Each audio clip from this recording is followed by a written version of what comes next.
All right, take a look at this and just tell me what you think of it. Do you know what that is? Is it cake? Oh, is that like sushi? It's like sushi. It actually is sushi, but Kimbap or no? like a little different. All you can eat. Crab rolls? It's Australian sushi. Have you ever seen it before? Like it's This is the own, one you were talking about. It's its own thing. It just looks like rolls. Yeah. It looks like rolls that they didn't chop. Yeah, exactly. Yeah, so that's what they are. So yeah, That bottom left one looks like kimbap at the bottom. yeah. That's nice. Australian sushi, which is like if you guys have ever been there, it's kind of like it doesn't compete with like omakase or anything like that. It's not like a fine thing. It's just like a walk-away snack, and there's tons of these stalls. Like in the city, and you'll just walk up. They're super cheap. It looks good. Yeah, and then they have like it's not always like raw fish. It's like cooked chicken, teriyaki beef. Also, it's like a spam musubi, but with other shit. Exactly. Yeah, it's more like that. So just to give a little bit of a history of it, it's it looks like an uncut temaki roll. Is that how? Temaki? Yeah. Japanese. He was still in Korean mode. I was literally thinking about kimbap because Bart said it, and I was like, damn, man, how do they get that sesame taste and shit? I think about that. Yeah, Joe teleported somewhere else. He's like a Korean number one. How do they get the When sesame? you started saying kimbap, I was like, man, David's mom made some really fire ones. Because he had that thing, you know, when dogs look to the side. You had that same face. So like the way that it started is in Australia, in Melbourne, there's a guy named Toshihiro Shindo. He made a stall called Sushi Jin, and he adapted sushi into Australian taste by making it with cooked meats. Oh, that's like the dudes out here that made the California, Philadelphia, like all that shit. Yeah, it's like that. And then that was in 1995, and he never wanted a franchise, so instead he just sold his entire business. But during that span, a lot of other competition popped up to do the same exact thing, and before you knew it, they had Australian sushi was like a thing. Oh. And people always used to tell me about that, and I didn't know what they were talking about. And then when I went out there, it's so good. What's the difference? It's just Not that cooked. much of a difference. like Yeah, it's kimbap. just like like having kimbap. a really quick, you know, because it's not all raw fish. It's like Yeah. Oh, okay. So you could get like katsu or like there's tempura katsu. or Yeah, whatever. there's fried like chicken in it. What's Yeah. your favorite one in the middle? I think the teriyaki salmon is probably one of my favorite. good. Yeah. Dude, that's such a good, had it out easy there? snack to yeah. I would eat it all the like a lot. So is it like? Because it's super cheap. It's all exposed to the elements, right? So is it like covered in dust Oh and no, shit? it's behind like a glass. Exposed to the elements. Make it sound like a freaking statue at the park. You know what I think? You know what I think would be bomb? If there was chili cheese fries in the middle of it. Oh yeah, You probably could put Yeah. you could create whatever you want. Yeah, really. yeah. Has some add-ons. People be doing they do wild stuff to it. Cheeseburger. So it's basically just seaweed, rice, and then whatever the fucking side. Yeah. So the Japanese burrito. the question Yeah. that I wanted to ask you guys is, do you feel like that's appropriation in any way? Nah, bro. It was made by a Japanese guy. That's originally it was. Now anybody does it out there. I don't know, cause like even California, Philadelphia, all those things are made by a Japanese chef that was like, oh, we have these guys are from Hollywood and they don't like it. If anything, more of our own culture should appropriate our own stuff. You know, like like all the fusion and weird stuff is always coming from like some other culture. Yeah. But you should just flip your own stuff. You know, like that's what he did. Yeah. Like the California roll was made because, like, let's say a group of guys come in and maybe one guy just doesn't want to eat the sushi or whatever, so they'll make some Entry level, huh? Yeah, and then they made it to progress to the nigiri, like just the sashimi. It's a gateway roll. Yeah. So it's like California, and then you go Philadelphia, and then you go go crazy, Spider spicy. or whatever. Yeah. Totally. And you go all the way to the end where you're like, all right, I'm ready. I'm gonna do it now. Sashimi, you know? So I'm gonna tell you guys a story real quick. We didn't get to cover this because it happened during an in-between era that we were like not filming. But last year, an Australian woman came to New York and opened one of these Australian-style sushi places. And she got put on blast, basically. I read about You remember that? Yeah. In New York? Yeah, this was New last York year. got some pretentious foodies though. But it wasn't even New York. It was some Puerto Rican guy, like a chef guy, who like basically like blasted her on Twitter. So Puerto Rican guy was like, this is not even authentic. Yeah, he was a chef, and he called her a colonizer, and like made this big like initiative to like try to cancel her and all this shit. And then and then it really did work. All these people were like 1-starring it on Google reviews and shit. It's fucked up, yeah. And then, but then they found out later that this Puerto Rican chef guy actually had his own Japanese fusion restaurant. Motherfucker. What? Really? Yeah. I didn't know that. Maybe that's why he was pissed. Because his fusion shit sucks. Well, so they found out that he makes sushi too, and pasta, and all this other shit that, you know, and at his dining experience, he had a pop-up that was $750. Whereas this Australian woman's rolls are 3 for $12. And they're totally like a different idea. But since then, all these people came through and supported her, and her reviews are back up to like 4.5 stars. So You know who she needs to collaborate with? That one Japanese dude that goes, I like sushi. Oh, yeah. I like sushi. And then he wears like samurai shit. Yeah. And he has like fucking corn rolls. He's always next to like a gold Mercedes. Yeah. I do think it is a little bit funny for like what ethnic group is she in? She's white. A white girl to like go to New York to like open up Australian sushi, like you are kind of in a confusing territory. You know what I mean?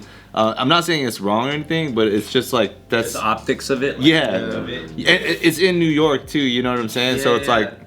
It's almost like you're not bringing just the wrong food in there. You're also just going into a battleground. I don't think there's anything wrong with it. I just think like all it takes is one person to paint it into like a weird thing. Yeah. You know, which is like fucked up nowadays. That's how it is. But it's like, dude, there's like people of color who make trash food all the time. There's Asian dudes in K-Town who make trash sushi or trash Korean food, you know? It's like that doesn't give you a pass that your thing is more authentic. Yeah. Yeah. Because I was thinking about that too when, you know, like Ivan Orkin or like the guy, he went to Japan, he studied there, he won awards in Japan for ramen. He opened up his own shop. Locals love it there. Yeah. And I was thinking about it. I was like, all right, if this Jewish dude opened up in Little Tokyo, right, and people don't know what he's done, and I opened up right next to him, and let's just say I crack some nangshim out and like boil it, and then just be like, ramen! That's hard to beat though. People are gonna look at me and go, oh, that's authentic.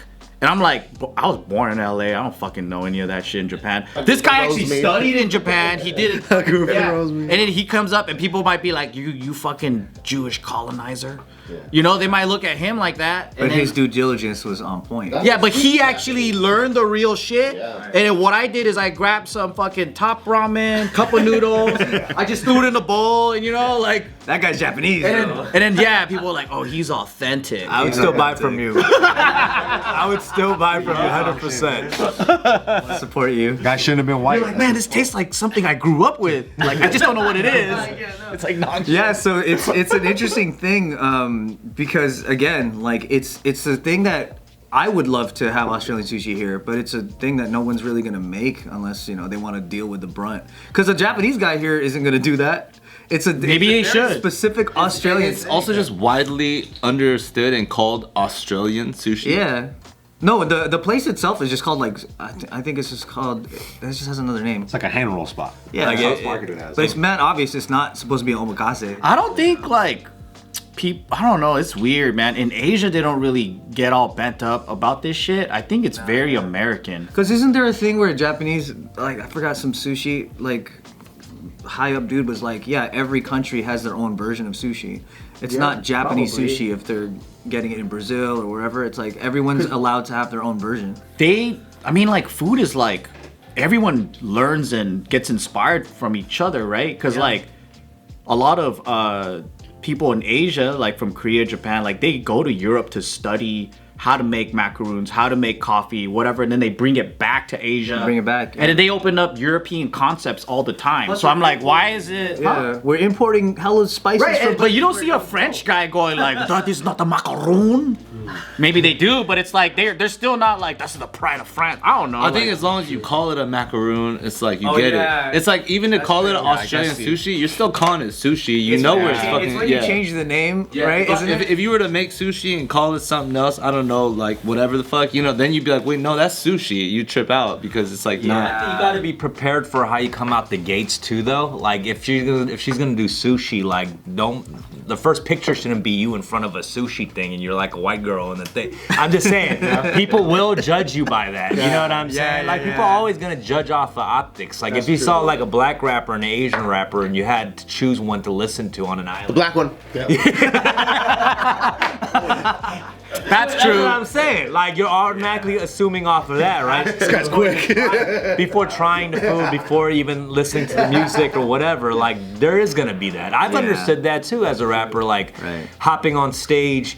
You know, at first I was like, I don't want to be judged as just an Asian rapper. I want respect as a rapper, but it's like, nah, people are gonna see that part. Like I hop on stage, the first thing you're gonna be like, he looks lyrical. No, it's gonna be like, he's an Asian motherfucker on stage, you know? So there is a huge part of that. Yeah. True. When I walk into a sushi restaurant and there's a Mexican chef on the back, I'm like, It's gonna be good.